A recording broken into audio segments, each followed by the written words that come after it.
Hello, welcome to Draves Archery, dravesarchery.com. We just got in this morning here the Z7 Xtreme with the reverse assist. Of course, it's their newest showcase bow for 2011. It's a little shorter than anything they've ever built before. It looks looks really cool. I'm kind of excited to shoot it. Weighs 3.98 pounds. Extreme parallel limbs. Super smooth draw. It's the shortest bow ever, so I'm assuming it's going to be their smoothest bow ever. So I got a few accessories here I'm going to be putting on it. First of all, I'm going to put on a gridlock stabilizer, but I don't like putting those on without a cobra knuckle, so we can fold it up. We're going to be putting it on an Ultra Rest HD arrow rest. I'm going to be paper tuning this guy and shooting it. And also I'm going to be putting it on my favorite sight and a lot of my customers' favorite sight, the Optimizer Ultra sight, single pin with a dial on it. So let's go ahead and start bolting this guy together. Of course, I'll be putting on a D-loop, a red one, so it looks color coordinated and matches, and the revolutionary Comfort Kisser button, which I designed, that it's got curved edges and it doesn't tear your lip like the traditional kisser button. It's definitely preferred. It's been a big hit. Currently, I don't have all the new colors out for 2011, but I'm going to have pretty much every color that Mathews offers, I do believe. So you can, whenever you go color coordinate your bow and trick it out, you'll be able to make your kisser button match as well as everything else. So, but you'll be able to get all those on dravesarchery.com. We got a lot of videos up, a lot of informational videos, product reviews, so on and so forth. Now this Ultra Rest, this is the HD, which it's nice because it's easier to adjust the string length in it, which is very important as far as how well this arrow rest operates on the length of the string. So basically I'm going to set this guy up as if it was my bow and put the accessories on it that I would use, or that I do use on my other bows, and see what you guys think of that. 28 inches axle to axle. I just put this guy on the scale. It's hitting 72 pounds. IBO speed of 330 feet a second, which traditionally is a little bit slower, I guess, than what the regular Z7 is. But we got a larger brace height and a shorter axle to axle, so it's a little bit more maneuverable, but it pulls super smooth. The way I run these Ultra Rests is there's serving on here, so I always tie right below that. I see a lot of people and then pull this knot tight, of course, with a pair of pliers. I see a lot of people try to run them through the string. Personally, I don't care for that much. We got to put some twists in the cable to get this cam positioning right. Then you got to take the arrow rest off and spin it through the string. Here you can just roll this knot around on the string, and I've never had them go anywhere. So we're going to loosen this down cable up. Also, I'm going to be flipping around the string stop here. These do come with a dead end string stop, which is very good.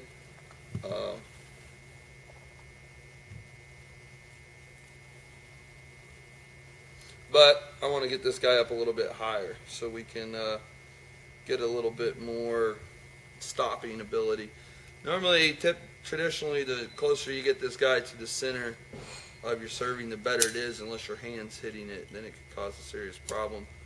But I don't have too many hand hitting issues. So as you can see, we went up quite a bit with that.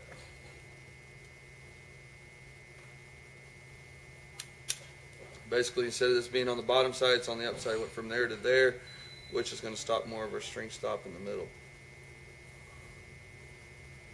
Very simply done. Red BCY string loop.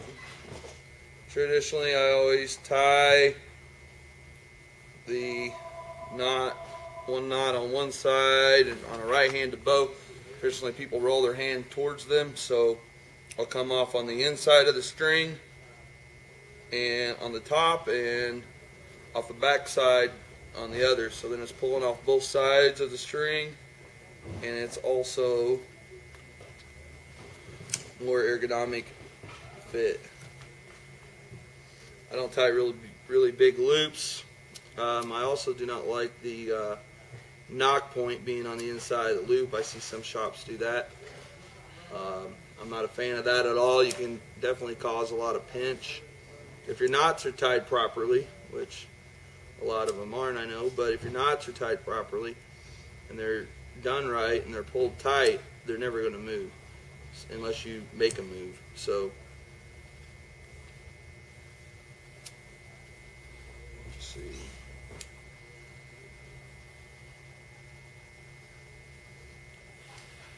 I'm going to need an arrow here to find square. Now, what I like to do is just find eyeball square, and then we'll go back in the range and we will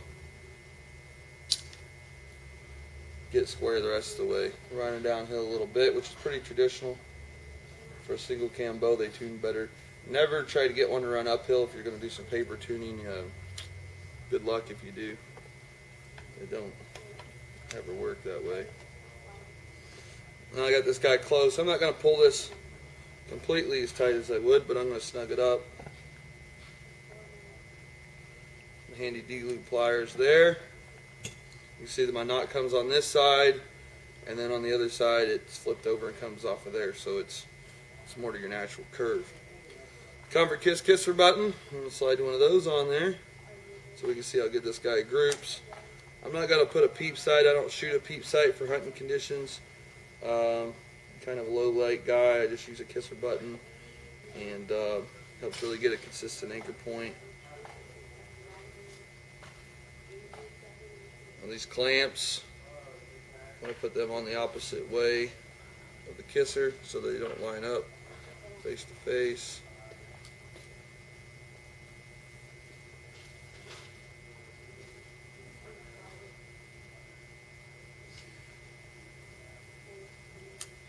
It's going to be real close to where I want it. Okay, stabilizer. I always shoot a knuckle. Or shoot with a knuckle on, like I said earlier, so we can fold this guy up, get it up out of the way. Cobra, they make a really nice one that I've always used. We can fold it up, or you can use it as a quick disconnect, but makes a great carrying handle, as you'll see. I fold it up here. Okay, here's our little pivoter. As you can see, that makes a great carrying handle going to and from the woods. This Axiom stabilizer is best one we used here in 2010. Looking forward to still being a great stabilizer. For 2011, it doesn't change anything. Okay, now I'm ready for the HHA Ultra sight. This sight has been my favorite since I started shooting it last year. As these bows have gotten faster, a lot of people have problems with shooting deer, and they bring their bow down on the deer, and as soon as a pin hits, they want to pull the trigger. And so a single pin sight simplifies things a little bit. Most of your shots are going to be typically around 30 yards or in. With these faster bows, it's pretty easy to take this one pin and set it on 25 yards or 20 yards and then just shoot it. Now this dial, once you sight this guy in, this dial, you turn it, you get the right tape on it, which comes with 44 different tapes. It's very simple to do. Once you sight it in at 20, you sight it in at 60, you do their little equation and get the proper tape on it, and then you're sighted in from 0 to 60 yards. So if you range a deer at 45 yards, you turn that dial at 45 yards and you smoke him.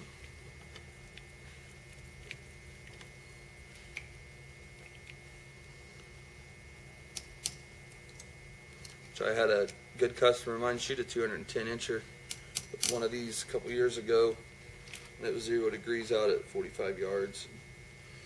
Shot a 180 inch mule deer here a few weeks ago at 48 yards with one of these.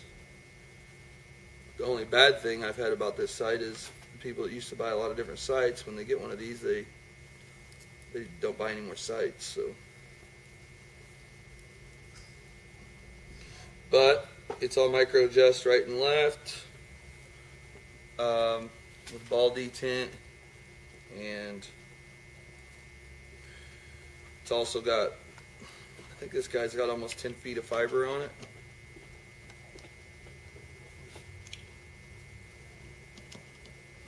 Now, you can add a lens to these too if you want to shoot them indoors. Now, that pin gets so bright that they come with a rheostat ring on it. You turn this ring in and it dims down that pin, which you may be able to see in the video. I'm not real sure, but anyways, I know the sight's going to be out a little bit. Crank it in.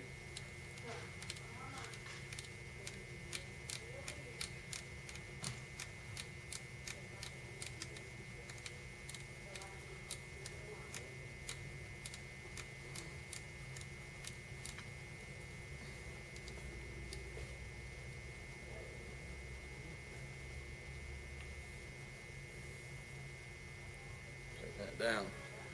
Okay. Well, I need to set this arrow rest. So let me grab my release real quick.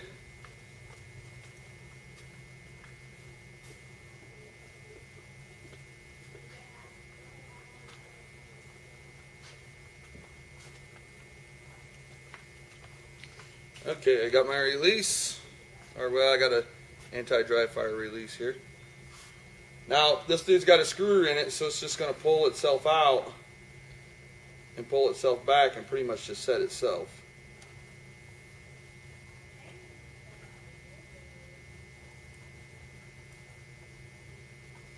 Idler of the wheel looks really straight coming from the factory. Kisser button's going to be right on.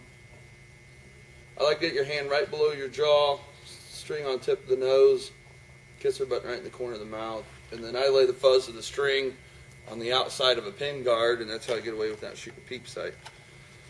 So, we're going to tighten this guy down. And then we're ready to go back and shoot. So, give me just a minute, and we're actually probably going to put that on a different video. This is going to be the setup of the Z7 Xtreme, and then we will have a video of shooting it and tuning it. So you can check them out at Draves Archery, dravesarchery.com. I'm going to have the video there on the home page, all the videos attached to the product, and I'm real excited about shooting it. Let's check it out.